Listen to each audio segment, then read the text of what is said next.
Thank you for joining us today. I'm Karen and you are? I'm Zane Gordon, and thank you for having me. I found you on Nextdoor when I did a post about needle use, providing safe needles in Jefferson County.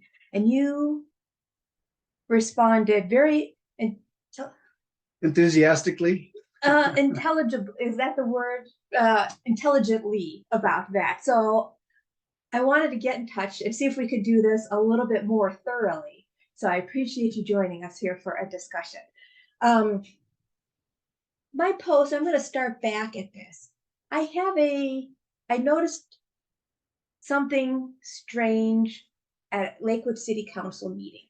And I probably didn't frame my question on Lakewood next door correctly. What happened is people came to City Council and said, I have a problem. There are drugs showing up in my yard. There are needles showing up in my yard. My renters are leaving because they don't feel safe. And he brought up the point that when this landlord went out and looked around there, he found out that not only was nothing happening in his sense, what he wanted to see more enforcement, he saw that Jefferson County through Points West was providing needles for safe drug use. My question is, are those, if my problem is I see a lot of drug use in my backyard and I don't feel safe, why are you providing needles to continue it? Right. I mean, that's a very valid point, right? And if you take a look at it, I take a look at it from an economic standpoint. Economics is the study of incentives. That's really what it is ultimately what drives human behavior and decisions.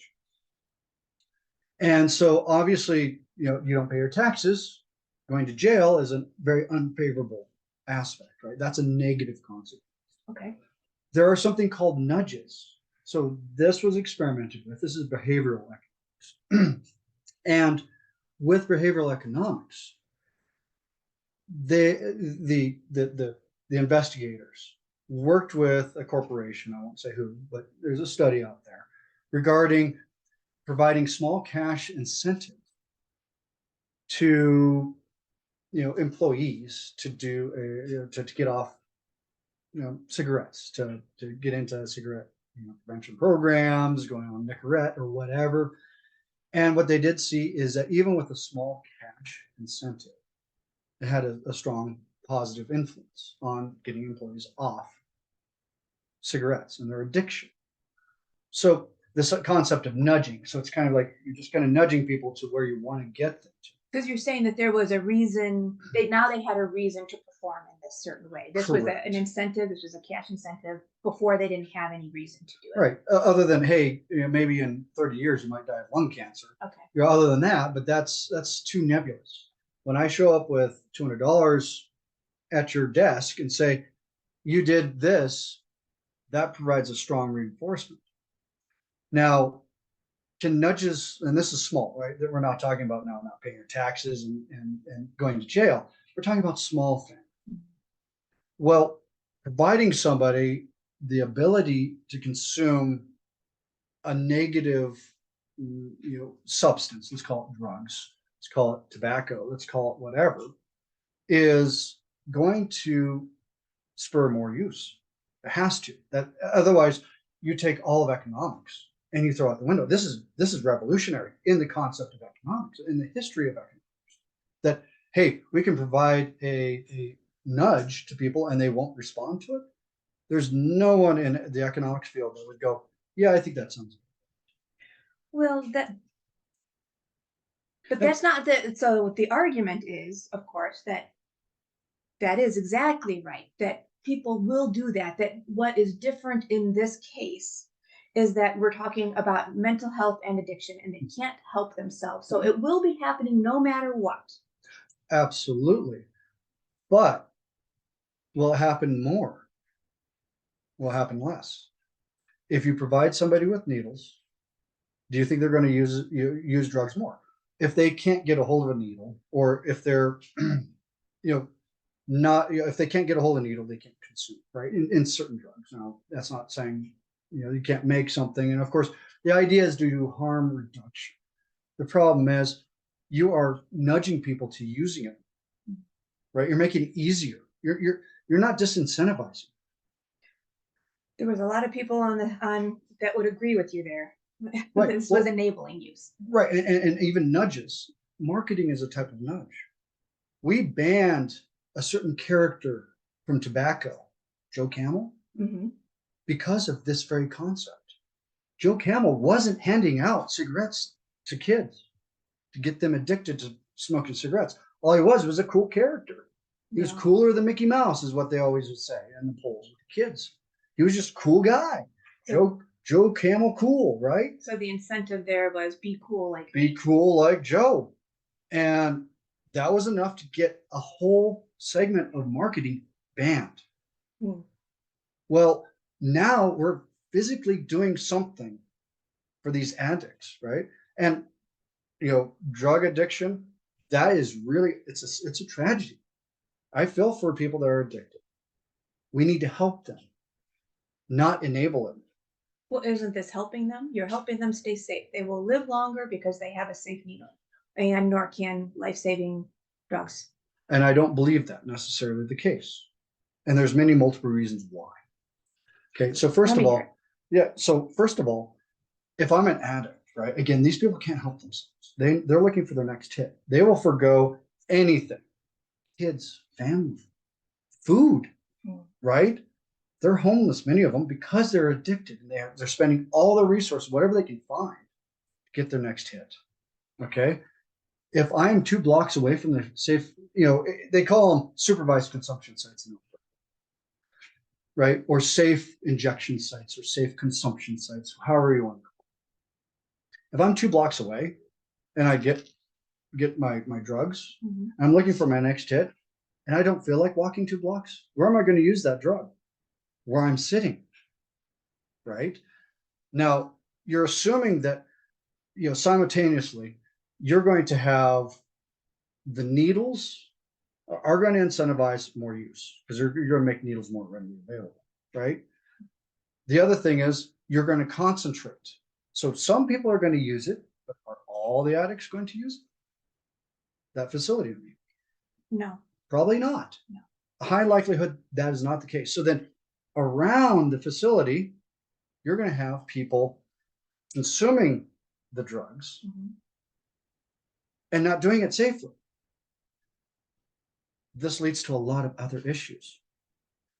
Let's take, for example, since they are homeless, generally speaking, and they're using all the resources to get their next hit, as opposed to, getting a car, or riding the bus, or whatever. The cops have to stop enforcing certain laws around these consumption sites. The Alberta study from March 2020 indicates that. It's not official, it's always unofficial. What do you mean there's stop enforcement? So this facility, the only way it can be successful is if you don't arrest the clients, the people that are addicted. Right. If you arrest people, word gets out, they scatter. The facility is without clients. Okay, so you have to stop enforcing things like possession, certain things like that. So the cops have to kind of back off in that regard. But here's the thing: is that they're not mobile, not generally speaking. Right? They don't have cars, they don't have motorcycles. They don't. You're generally, they'll ride the bus or whatever. But if they're hanging around the safe consumption site, they need somebody to bring their supplies. So the unlicensed pharmacists, aka the drug dealers, have to come into that area, right, to supply the addicts and the facility clientele, their drugs. So now possession and sale has to be unofficially not enforced. But that's not even the worst of it. Do you have any data to back this up? This is sounding a little bit like fear mongering. Mhm. Aren't you just saying that these are all just drug users and crime is going to go up and people are going to use more drugs and that's just fear. That's just fear. Thank you for the challenge, Marlo. I appreciate that. This Alberta study covers that, talks about people's feelings and what they're seeing. It also takes a look at police calls within it's 500 meters of each of the radius around the facility, the neighborhood, and the city at large. Okay. Crime goes up. Generally speaking, again, it's only about a year and a half of data. Generally speaking, on overall, crime goes up in that 500-meter versus the rest of the city, right? You have to compare the two. Okay. So it goes up. I have spoken to people that have unfortunately lived near these facilities here in the US, right? This is anecdotal. It's not a study. That argument actually wasn't even there. That's what they told me, because I was like, the studies show these are good. They're like, no, more drug happens. The New York Post reports that open air drug markets happen. The cops can't enforce the laws, so then it's openly used, it's openly traded and sold. It's reported in the news and it's reported in the study. And logically, it has to be that way for the facility to even have clients. Well, So you can't refute it in any way that I can think of. well, that's true. That is a good point, because otherwise, why would you be setting up a site there to begin with? Exactly. There's a problem. Like if you start arresting the drug dealers, they go away. If they go away, the clients go away. If the clients go away, there's nobody for that facility to service. Well, then you get back to they'll find a way, because it's a mental health, it's an addiction. We need to do something else. So this is keeping them safe while they do drugs and while we fix. What's the problem that we're fixing while we're waiting? This is what I don't understand. Like you have said, yeah, there's if you enforce, if you arrest the drug dealers, if you do, there's a consequence and you can see a chain of events. I'm not saying the chain of events to providing needles now solves what problem? Does that ever decrease overall drug use? Great point. How can it? That's what I would say. Okay. How can it reduce drug use? Yeah, I just don't understand. Right? That's blowing up the entire history and the entire field of economics. You're incentivizing people to consume more and you get less of it. That would be revolutionary in economics. That would be the Nobel Prize in economics. To provide incentives and somehow that's happening. Yeah. That's what the studies that support safe consumption sites propose. I mean, that is absolute. That goes against the grain of everything that we know in economics. That's no way that's possible. Now that said, I do appreciate the desire to reduce harm. Right, that's the tagline. They reduce harm. In this study, there's one person said it's a harm generator. Again, goes back to you provide needles, you're going to get more of it. Right, you provide incentive for more of it, you're going to get more. Okay. And I believe that. Now, the desire to reduce harm is a noble one. It's rooted in compassion. You're trying to help people. Yeah. Here's this rub on all of that. There's nothing more dangerous than someone who is absolutely set on their righteousness of their activity and wants to help. That's what the Crusades were. That's what the Spanish Inquisition was. People who believe they're righteous and want to help do some really bad things.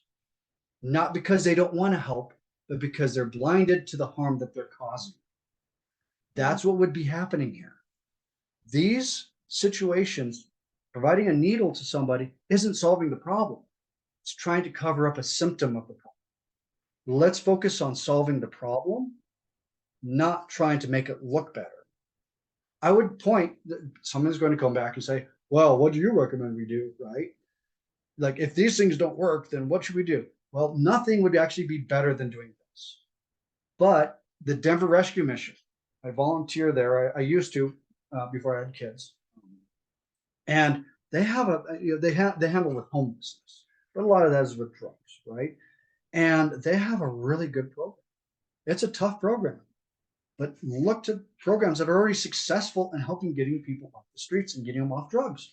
Do you think so? I guess what I'm hearing you say is what I was struggling with too. Is this a program? Is there any point to this program that would be getting them off drugs, reducing use? It is not for that, is what I'm hearing. And Well, you're that's the using intention eventually. a little strong, like going the crusades route. I Mhm. can see, and people say that's not me. I'm not going to do that. But actually, I mean, if I looked at the thread, the next door, when people are saying you had the volunteers who are very compassionate, and they're Mhm. out there donating Yes, their own time, and they're handing out needles, and the other person being a recovering addict saying, "This is not helping me. right, Please don't." right. So that's Who do you what I'm listen to hearing then? you say. Who do you Yes, listen to? this The person that's been in that situation, or the person that is feeling the compassion? right. Well, I'm sorry, but the person that's been in the situation, I know people that are drug addicts, right? Because you never are not. They say the worst thing to do is try to enable me to get back into it. Mm, And that's what you're doing here. Enabling isn't compassion, it's hate. Like if you go to a psychologist, if you enable someone, you're not seeking the best thing for them. And that is a form of actually of harm and hate, not a form of compassion that we seem to think that it is. yeah. I tell you, the thing that keeps coming back to me whenever you do this is if I have teenagers, if my teenage daughter, heaven forbid, had a problem and got Mhm. hooked for Yeah, any reason, can and happen to I anyone. gave her a needle and said, "Here's a safe spot, go ahead," they would take her away from me. Yeah, There's no doubt they would yeah, take her away from me. So right. why are we doing? I don't. But that's Well, and the other how is thing it is compassionate? that isn't compassion. Now you're going to go, well, this is the tough love situation. Yeah, unfortunately, it is Mm. because like if we wanted to really help people, we would take a look at successful programs. Okay, so tell me more about the Denver mission you were saying. Is that you said that's tough love and that was successful? Yeah, Is that that what kind of program is it? Is it for all homeless it's for mental all health? homeless, but a Okay, lot of them are drug addicts. Because okay, when you go and volunteer there, what I used to volunteer for was kind of helping serve food. okay, Right? They serve food to anyone. Just can't be drunk when you walk in. okay. Right? So you get kicked out if you're high on something. No, you got to be sober while you're in to eat dinner. Um, and so what they do, and the program maybe has changed. I haven't been there in a number of years simply Mhm. because my kids are relatively Yeah. young. And I didn't want to take my kids there until they're old enough, which is about, I think, they're a phenomenal program. Let me tell you about, they have multiple stages and they might have changed since then because they're always revamping it. But hey, you want to get off the street, you better decide that you want to. They can't make you change. The safe consumption sites can't force anyone to change. They have to desire it. So what their thing is tell us that you want to do this. Okay, guess what? You're working in the kitchen 16 hours a day. Mm, How do you know I know some of these drug addicts? Because I volunteered next to them. They're the cooks. They were the people that I worked shoulder to shoulder with, serving food to the other homeless that were coming in. So we'll give you a place to stay. You gotta stay sober, 100%. You can't take any drugs. You'll be in our facility. You're going to be in lockdown with us, and you're going to work 16-hour days. You don't get days off, by the way. You don't get no Sunday. is No, that you right? work, and how long you work for depends on how full the program is. When somebody moves on from stage 2, you can move up. Wow. Oftentimes, it's several weeks to several months. Well, this sounds like a hard program, but what I'm not hearing you say is I give up on somebody. I'm never going to help them. There's just no way. So all we can do is give them a needle and hope that they come. I mean, it doesn't sound like you're not a compassionate man. You have devoted some time here. Oh, absolutely. The fact of the matter is, it goes back to that one simple statement. I can't force them to change. Only they can desire the change. You cannot force anyone to get off drugs unless they want to. That is the fundamental problem. If you want to get off drugs, I'll devote as many resources as I can to help you get off drugs, get out of this. But if I'm just going to hand you a needle and say, here, go ahead and do this, this is harm reduction. That is not compassion. That is not reducing them. that's not helping solve the root problem. Mhm. Only the person that's addicted can choose to solve that root problem. And if they choose not to, why should my taxpayer dollars go to help them? What about other addicts? What about gambling addicts? Many of them end up homeless. Why aren't we helping them in the same way? Mhm. Right? That's interesting. Why aren't we doing that for there's all types of addicts out there. It's not fair that we're doing it for one set of addicts,